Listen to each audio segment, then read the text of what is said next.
Hey guys, and welcome back to Siquijor Part 2. Siquijor Island has been absolutely amazing. The people here are super friendly, and we have seen some of the most spectacular beaches that I've ever seen in 8 years traveling on this island. Also quite special because they don't use as much plastic on Siquijor Island, so there's still a bit of trash around and you'll see a bit on the beaches, but nowhere near as much as you'll see in other parts of the Philippines, which is what makes this island quite special. So this is Siquijor Part 2.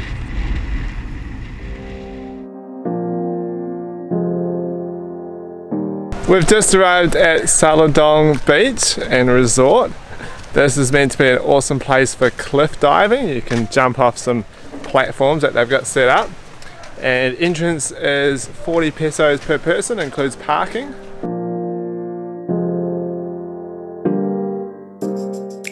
So there's two different levels. There's a very high jump and also a pretty high jump. But the water below is so clear, look at it. All the way down there, long way down there.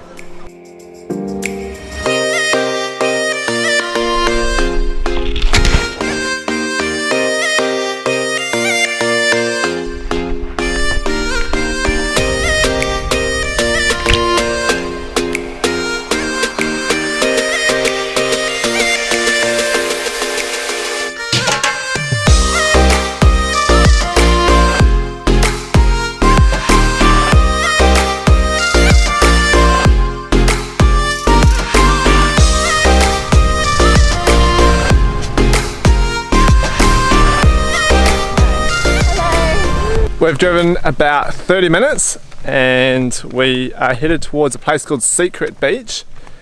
It's on a really quiet part of the island, so we're in the Lilian forest, which is on the southeast side of the island. And we just picked it out from looking at Google Earth. Looks like a really quiet part of the island. There's like a state forest reserve-y sort of thing. And then there's like all these really secluded beaches that look like they're in the middle of nowhere, and there's probably very few people at them.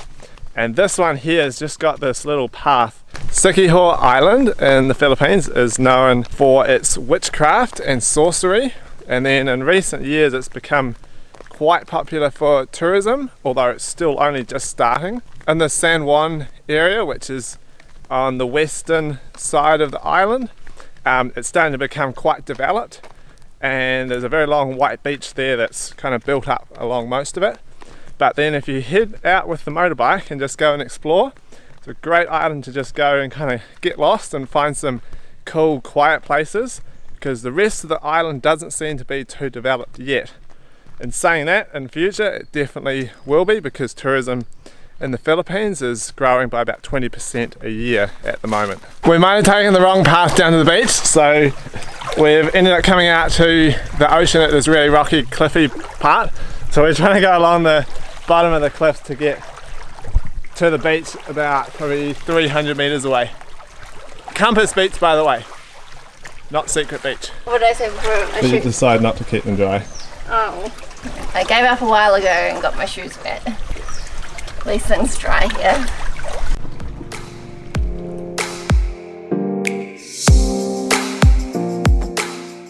We've made it to Compass Beach. Check it out.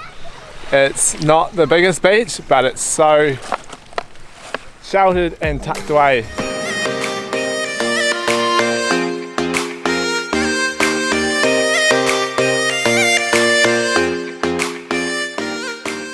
This is what the traditional Filipino boats are like, often for fishing boats or ferries.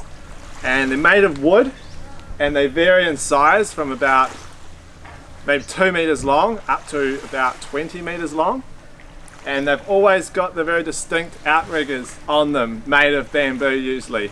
And then the hull of the boat is usually made of some sort of wood, and then sometimes it looks like the little ones have actually been carved out of a log. Sometimes they have paddles, and then other times they'll have big loud engines on them. It's so hot, we're going to jump in and have a swim.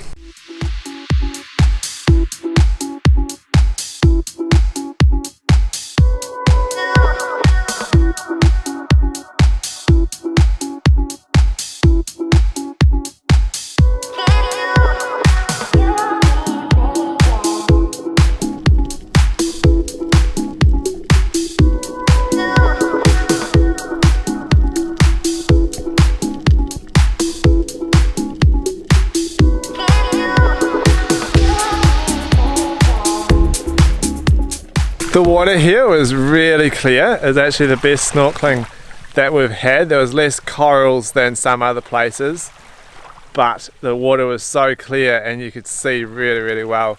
There was like sardines similar to what we saw in Mobile, except they weren't all clumped together in one big school. They were kind of spread out. This beach is really lovely. There is quite a lot of trash on the beach, unfortunately. Interestingly, once you get out into the water below the low tide line, there's no rubbish at all. So most of it must float here. We asked some of the kids if they live on the beach here in the little huts, and they said yes, but we're not sure. Maybe. Hey!